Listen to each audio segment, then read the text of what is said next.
Greetings, fellow songwriters and seekers, and welcome back to Muse and Measure. If you haven't done so yet, please hit that guy on the lotus pedal down below and subscribe to our channel. All right, Bill from, looks like Buffalo, New York. Great place. I'm sure you're in the thick of the snow right now. I mean, in New York City, it's bad enough, but up there, I'm sure it's, I don't know, snow that reaches to the second floor, I would imagine.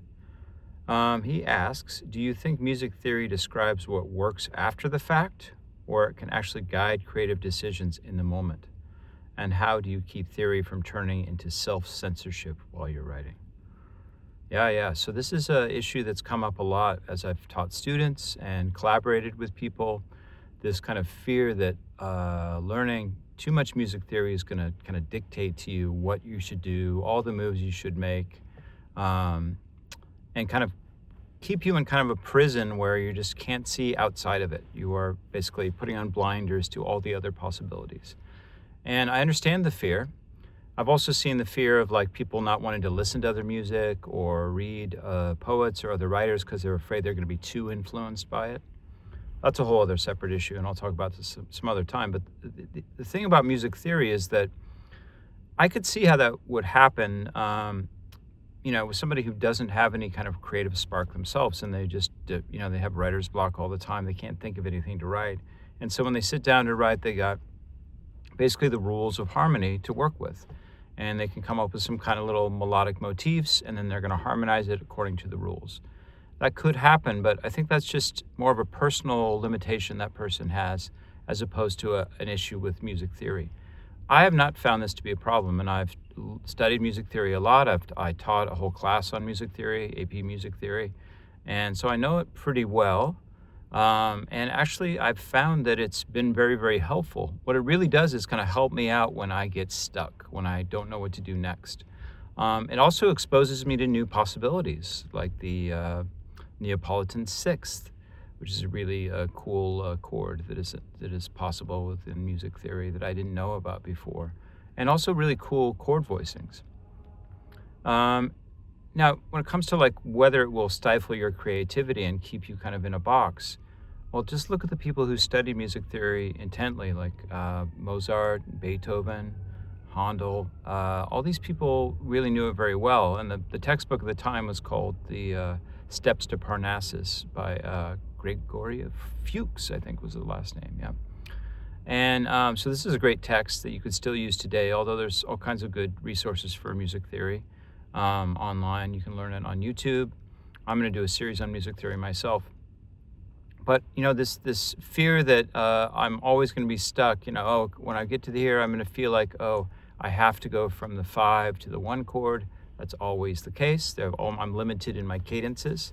So just to review a little bit, the possible cadences that you often learn in music theory is the authentic cadence, the 5 to 1, 5, 1.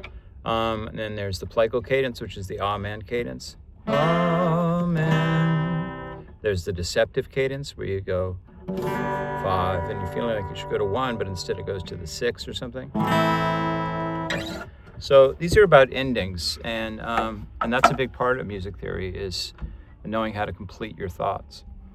But this worry that if you learn music theory, that all of a sudden you're going to just become a robot and just be pumping out these songs like AI or something, because that's what AI is doing, is just taking all the rules of what a country song is supposed to sound like, what a pop song is supposed to sound like, and it's regurgitating, finding sources online and pumping out something quote unquote new, but it's just following the rules.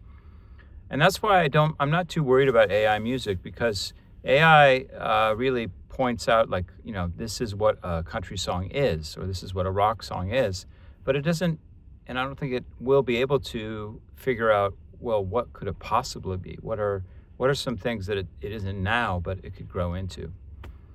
And so, music theory, in a way, are those rules that it could draw upon.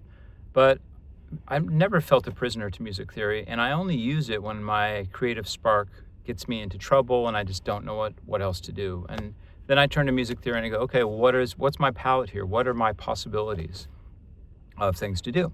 Now that I'm in trouble right now, what are my possible chords I can use for a song?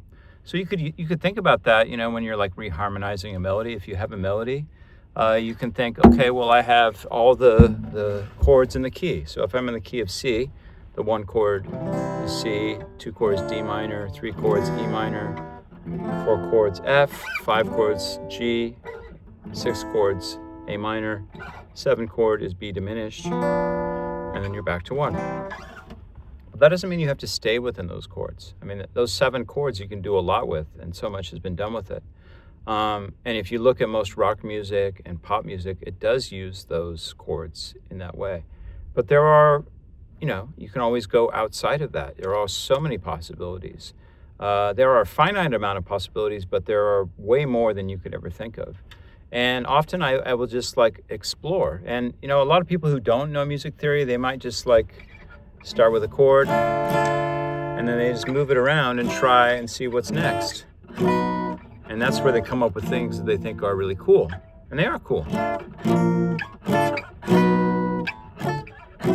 And it brings up all these new possibilities.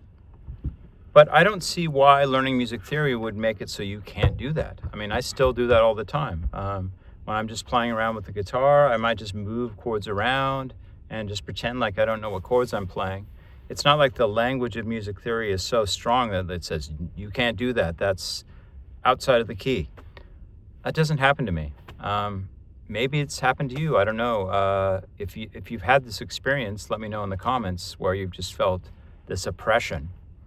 That might come from like having a teacher that was too overbearing, or like when you've submitted creative work to maybe a professor or a music teacher that you've had and they've kind of scoffed at it and told you why it was wrong. I don't imagine that happening too much, but maybe it's just something that we impose on ourselves as well. It's this kind of fear that like if you become too schooled that you're going to lose your creative spark.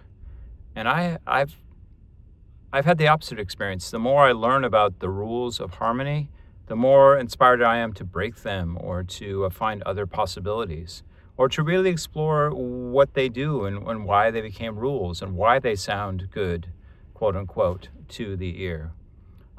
So that it gives me that whole palette, but then it's also I have something to push off against. So it's what's really nice about learning the rules is you have something you can push off against and like transgress. Well, what would happen if instead of the two being minor, I made it major? Or instead of, if I'm going, like I have a melody that just goes up the scale, how could I reharmonize it so it completely sounds different?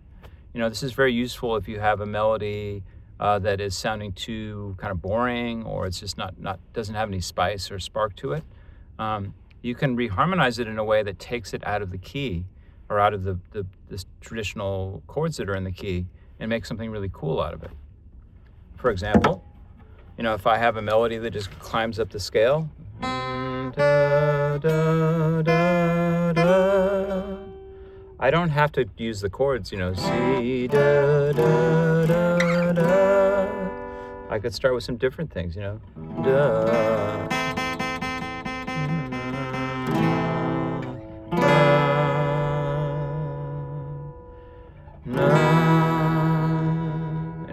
I can try all these different other chords with that melody that are not within the key, and I know they're not within the key because I'm trying to solve this issue that they're boring. And so knowing my music theory, I know what chords are in the key and I know what chords are outside the key, so that frees me up and actually gives me a way out of the boredom and the monotony and these rules which people are feeling are too oppressive for them. So I don't think this is an issue. And if it is an issue for you, maybe there's some other underlying problem that's going on where maybe you had an abusive teacher, or there's a lot of self-doubt going on there where you don't trust your own instincts when it comes to things. That's all part of this process. And, that's why I really think that composing and being a songwriter is a spiritual practice, because it's not just about these little technical issues. It's like these little psychological hangups that we have too, that prevent us from being brave enough to step out of the rules and to really be vulnerable and expose something that's new. And we shouldn't just do it for the sake of being wacky and out there. You can create all this crazy music that doesn't really speak to your own feelings and it doesn't communicate any emotions. It's just crazy for the sake of being crazy, and it's breaking the rules for the sake of breaking the rules. I don't really think that's music that's going to be ultimately satisfying for you as a writer or as the audience. Certainly not for the audience. They may be very alienated. But it could be. It could be like, this is finally what I wanted to say. So it's good to explore that and to think about that as a songwriter and a composer. It's like, why do I have apprehension about learning music theory? Maybe it's just too much. You feel like it's too intimidating to take on that task. But I think if you just take it in little baby steps and, let it inform your writing, just start with, what are the chords of the C major scale, and learn all those and all the different keys. And then depending on what key you're in, using those chords and seeing what it comes up with. It doesn't mean you're married to them, but just saying, okay, these are the possibilities. And usually this is what happens when you're on this note or this chord that's supposed to go down a half step or go up a half step. Then you ask yourself, okay, well, that's what the rule says, but is that what the song demands, or the emotion that I'm trying to express demands? I don't know. So this is why it's very good to be very aware and kind of self-reflective as you're doing songwriting, so that you can really explore these things, and it makes your music that much more interesting. And then when you hear it back, it's delightful because you have all these little stories about each little section, like, oh, I wanted to try this instead, and I'm breaking the rules here, and this is why I did that. And that's very, very cool. That's very, very exciting. As opposed to just being stuck in your same old rut where you're playing the same types of chord progressions over and over again, your melodies sound the same, song after song. Studying this stuff really provides a gateway out of that. So I highly recommend studying some music theory. And stay tuned, subscribe to this channel if you like. Are you getting something from these videos? Please subscribe, because I've got some music theory coming your way where I'll teach some of the basics of music theory, so you can start adding these to your palette of ways of expressing yourself and communicating emotion. Okay. Well, thanks so much, Bob, and I hope that was useful. Please put any comments down below or any further questions you have. All right. Best of luck with your songwriting, which is your spiritual practice, among maybe some other things. And I will see you next time.